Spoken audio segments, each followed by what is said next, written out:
हर कितिया औरी कितना सताई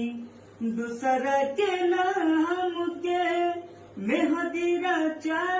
के दूसरा के नाम के मेहदी रचा के भइलो चीज पढ़ाई और प्रीतिया कितना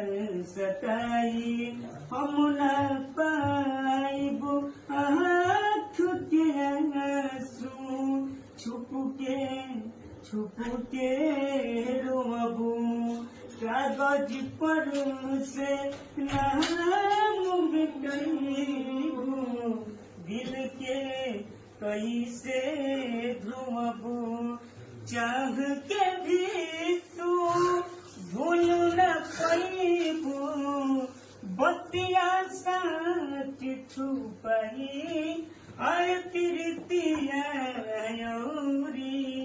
कितने सताई